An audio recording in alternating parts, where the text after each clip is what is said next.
Hermano, My brother, United Nations Secretary General, my brother, President of the General Assembly, brothers and sisters, heads of state and government, brothers and sisters from delegations present here and international organizations. On behalf of the people of Bolivia, we wish to express our support, our solidarity with the people of Mexico. We are alarmed at what has happened this afternoon when the earthquake struck. We wish to extend a brotherly hand to address the problems arising in Mexico. Brothers and sisters, once again, the leaders of the world are gathered here in the historic forum of the United Nations General Assembly. We are meeting once again to voice our positions on the major challenges which we are facing in our human family. The United Nations, pursuant to the United Nations Charter, was established to protect future generations from war, to promote social progress, and to improve the living standards of all men and women. Alas, many of these promises have come to nothing, and after more than 70 years, we are seeing that in many instances, instead of progress having been made toward these objectives, we have moved backwards. As on many previous occasions we have stated, the abusive practices of imperialism, of a wildcat consumer market supporting capitalism, and colonial, unending ventures have meant that the world is beset by many crises, which instead of being resolved are only worsening. War and violent conflict still scourge millions. The result of external actions in Iraq has led to more than 1 million deaths. In Syria, we've seen more than 500,000 people losing their lives. In Libya, tens of thousands have been slaughtered. And in Yemen, the humanitarian crisis is vast.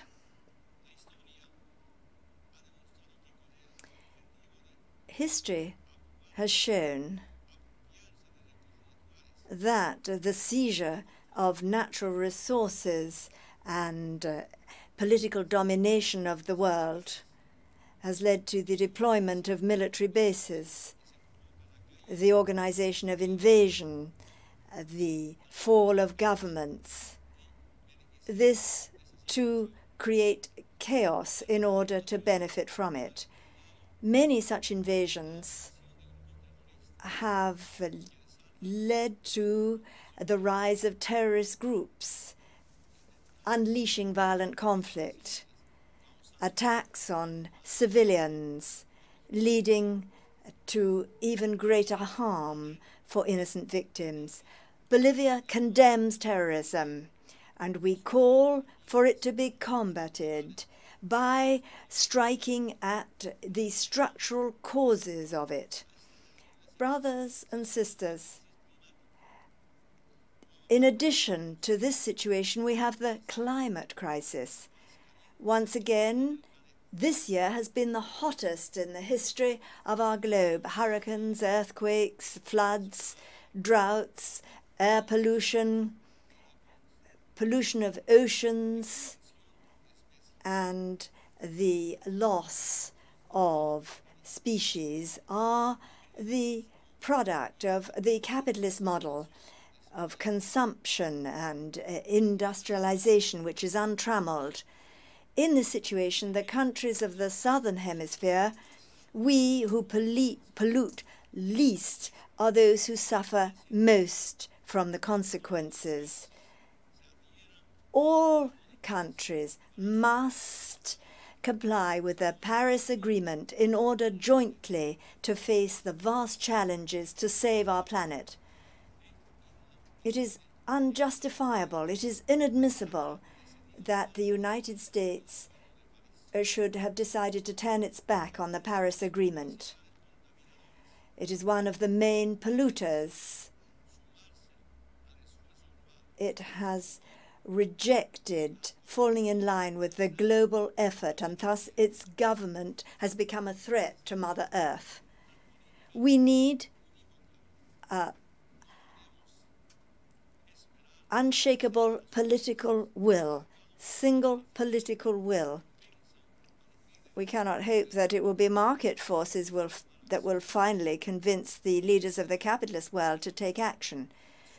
We wish our embrace of solidarity to reach out to our brothers and sisters in the Caribbean who are suffering the passage of hurricanes. Joined together as a united family, we share what we have, however little it may be. Brothers and sisters of the United Nations, our rivers, our seas, our forests have been shown by science to require action.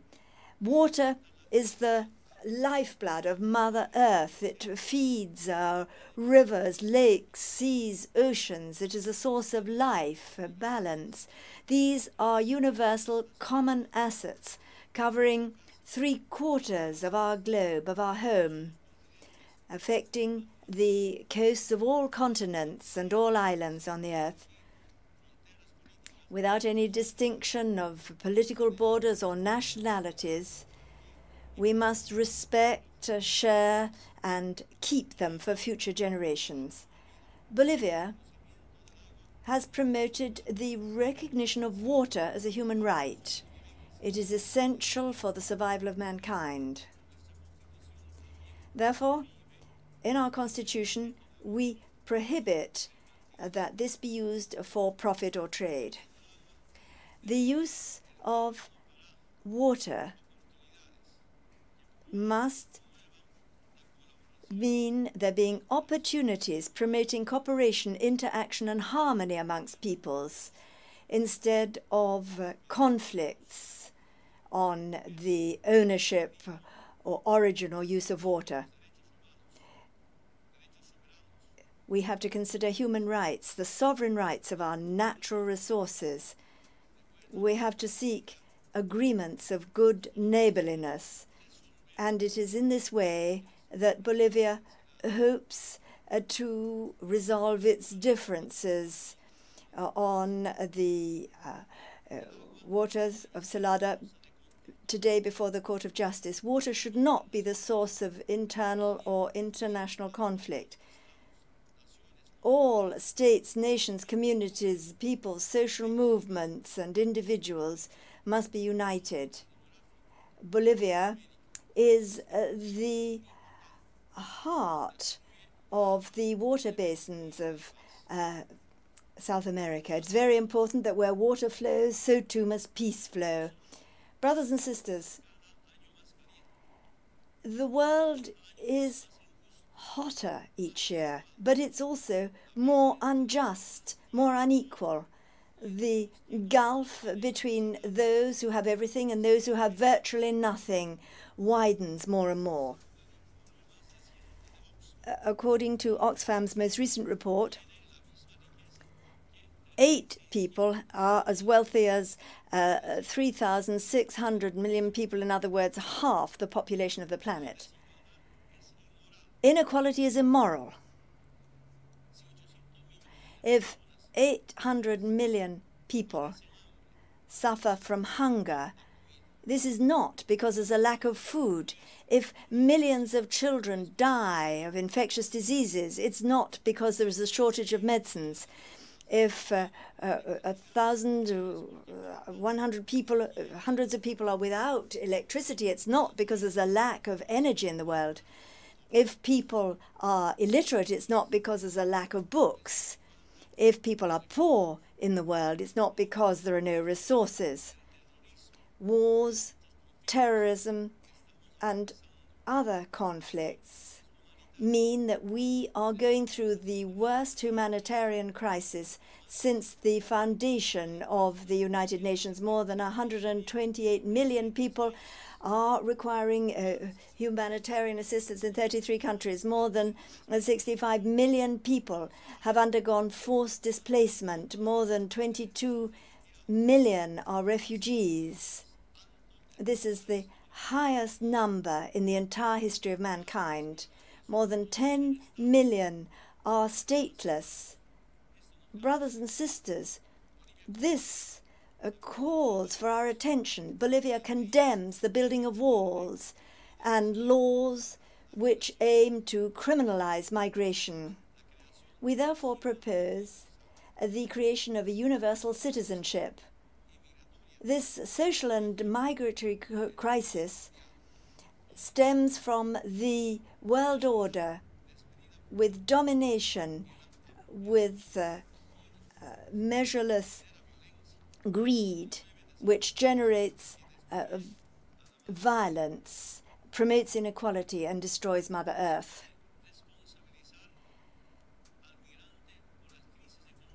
We cannot blame Almirante for economic crises, inequality. We cannot say that any migrant is illegal.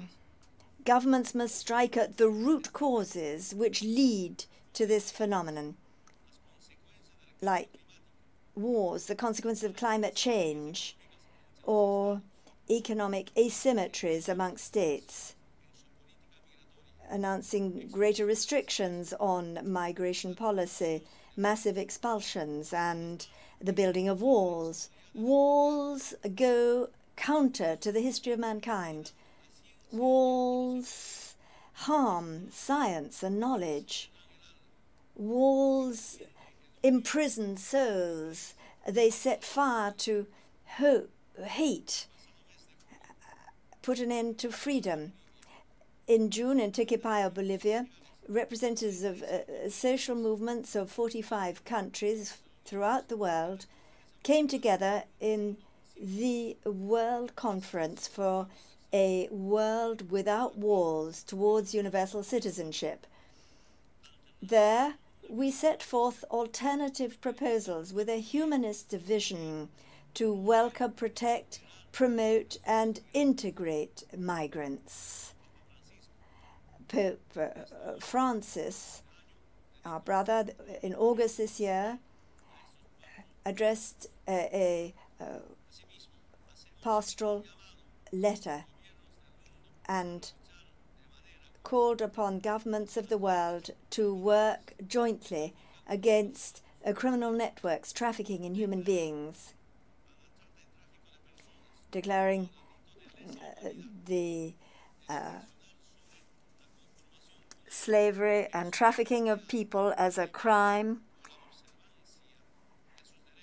with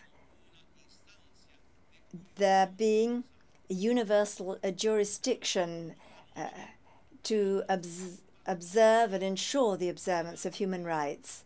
I would once again say that there must be a universal pact to move towards the concept of universal citizenship, which we so desire, because there are no differences. There should be no differences between foreigners and nationals. We're all brothers. We are all brothers and sisters on Mother Earth.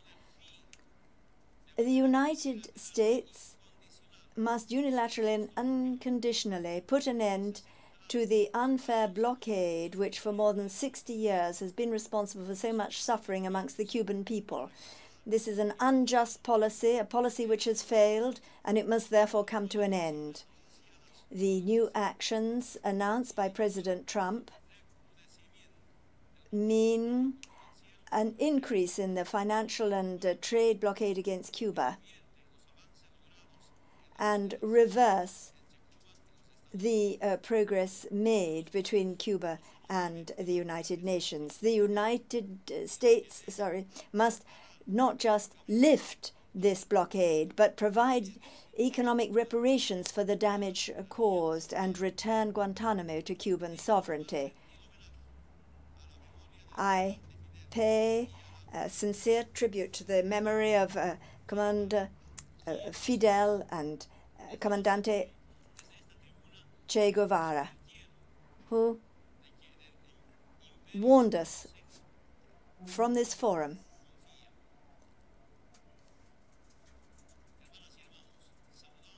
against imperialism. Ladies and gentlemen, we welcome the peace process in Colombia, the consolidation of the ceasefire, the giving up of arms, and the incorporation of the FARC into political life. By means of votes and awareness amongst peoples, it is possible to bring people together, not with bullets. Latin America and the Caribbean can be a consolidated region of peace. Bolivia unequivocally condemns unilateral sanctions and threats of invasion of the U.S. government against the Bolivarian Republic of Venezuela. Our region is nobody's backyard.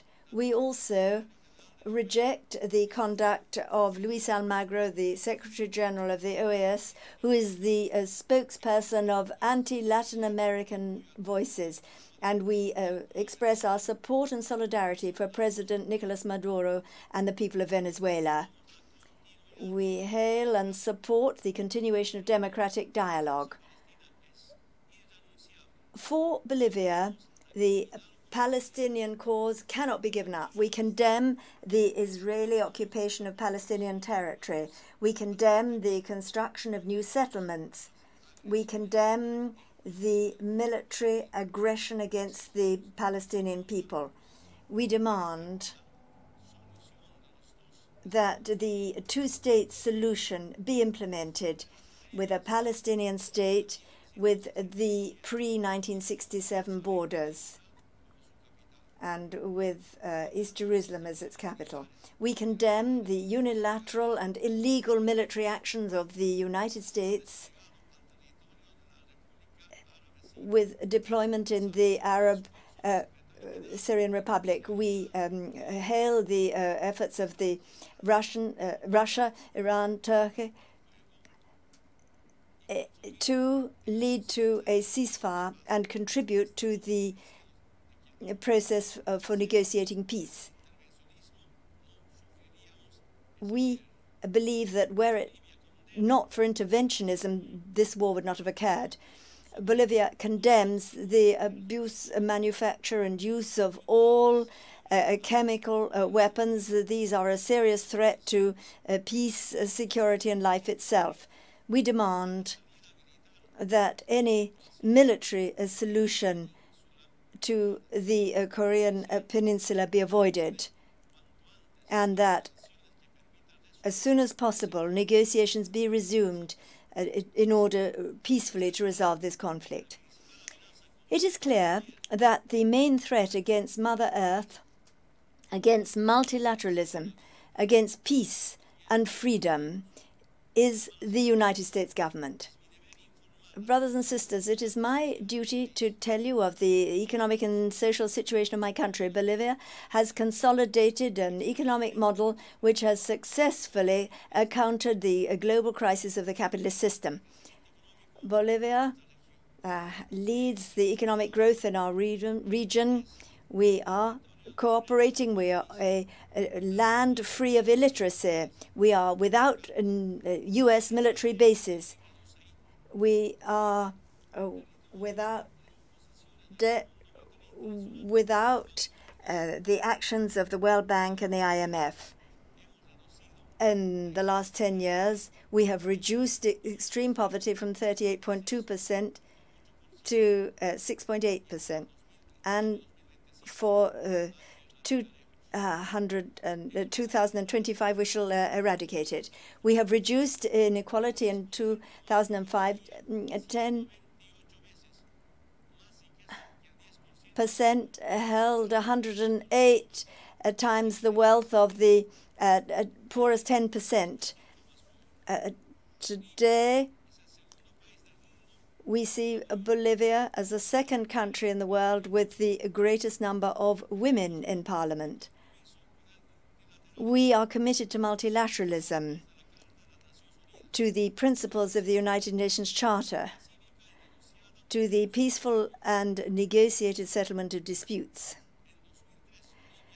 In 2003, Bolivia went to the International Court of Justice in The Hague, seeking a peaceful solution to our 100-year-old outstanding dispute with the Republic of Chile, to allow us to exercise our right to sovereign access to the Pacific Ocean. We are seeking a solution with many historical and legal precedents, such as good understanding between neighboring peoples, moving towards negotiation that is timely, in good faith, and effective.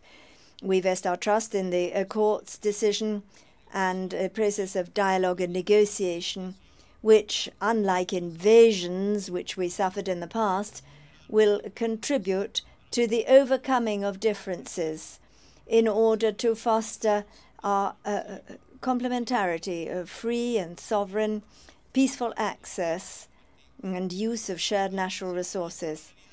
We are grateful for the solidarity expressed by many states, peoples, and leaders who have lent their support to our cause for access to the sea. And I take this opportunity to ask all participants in this assembly to stand with us in our move here for peace and justice. We have a challenge that we cannot ignore to live together for our future generations. Brothers and sisters, every year that goes by sees our challenge becoming greater. Walls are still being built. War is still destroying peoples. Global warming is an increasing threat. We want to resolve these issues. We want to foster the interests of our peoples. Basic services have to be recognized as human rights. The rights and interests of Mother Earth must be acknowledged and respected. We must fight capitalism, colonialism, and imperialism. Only the success of this fight will lead to a genuine world order based on solidarity, equality, social justice, the respect of the rights of peoples to peace and development, to live well. Thank you.